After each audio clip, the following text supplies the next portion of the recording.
Jacob fled from the wrath of Esau, carrying nothing but the blessing of his father and the promises of God. Alone and weary, he came to a certain place as the sun was setting. Using a stone as his pillow, he lay down to sleep. That night, he dreamed of a stairway set up on the earth, with its top reaching to heaven. Angels of God were ascending and descending on it, and above it stood the Lord, saying, "I am the Lord, the God of Abraham your father, and the God of Isaac.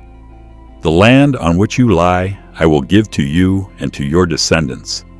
Your offspring shall be like the dust of the earth. I am with you and will keep you wherever you go, and will bring you back to this land." When Jacob awoke, he said, "Surely the Lord is in this place, and I did not know it." He was filled with awe and declared, "This is none other than the house of God, and this is the gate of heaven." He set up the stone as a pillar, poured oil on it, and named the place Bethel, the house of God. And he vowed, "If God will be with me and bring me back safely, then the Lord shall be my God." Jacob continued his journey eastward, and when he reached the land of his relatives, he came to a well. There he saw shepherds and flocks, and among them a young woman approached with her father's sheep. Her name was Rachel, daughter of Laban, Jacob's uncle. Moved with emotion, Jacob rolled away the stone from the mouth of the well, watered her flock, and wept aloud. He told her who he was, the son of Rebekah, her aunt. Rachel ran to tell her father, and Laban welcomed Jacob into his home. Jacob stayed with his uncle, and soon his heart was captivated by Rachel's beauty. He offered Laban a bride price, 7 years of labor in exchange for Rachel's hand. Those years passed quickly, for his love for her was great. But when the time came, Laban deceived him. Under the cover of night and festivity, he gave Jacob his elder daughter Leah instead. In the morning, Jacob discovered the deceit. Anguish filled him, but Laban insisted, "It is not our custom to give the younger before the firstborn. Complete this week, and I will also give you Rachel, for another 7 years of work." Jacob agreed. He loved Rachel more than Leah, but now he had 2 wives.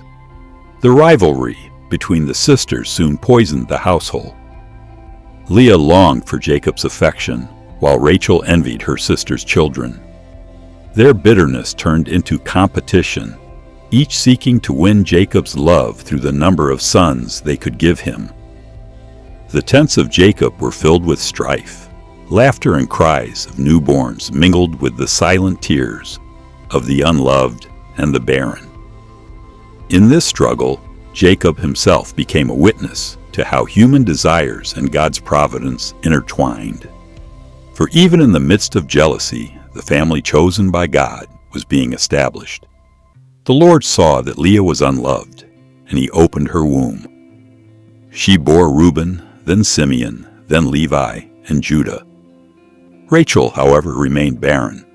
In her sorrow, she gave Jacob her maid Bilhah, who bore Dan and Naphtali. Leah, too, gave her maid Zilpah, who bore Gad and Asher. Then Leah bore more sons, Issachar and Zebulun, and a daughter Dinah. Finally, in his mercy, God remembered Rachel. She conceived and bore Joseph, saying, "May the Lord add to me another son." As Jacob's family grew, so did his flocks and wealth, though his years under Laban were filled with strife and toil. Through cunning and perseverance, Jacob prospered, for the Lord was with him. But tensions with Laban's sons began to rise. They saw Jacob's growing herds and whispered among themselves, accusing him of taking what belonged to their father. Even Laban's attitude grew cold, his eyes no longer welcoming. Yet in the shadows of these conflicts, God's hand was still guiding Jacob toward the destiny promised long ago. The word of the Lord came to Jacob, "Return to the land of your fathers and to your kindred, and I will be with you." Jacob called Rachel and Leah into the fields, explaining how their father's heart had turned against him, but how the God of his fathers had been faithful, blessing and protecting him through every hardship. Both wives, weary of their father's schemes, agreed, "Do whatever God has said to you." So Jacob gathered his wives, his children, his servants, and all his possessions. Secretly, he set out on the journey back to Canaan. It was the beginning of a return, not only to his homeland, but to the unfolding plan of God, where promises and struggles would once again meet.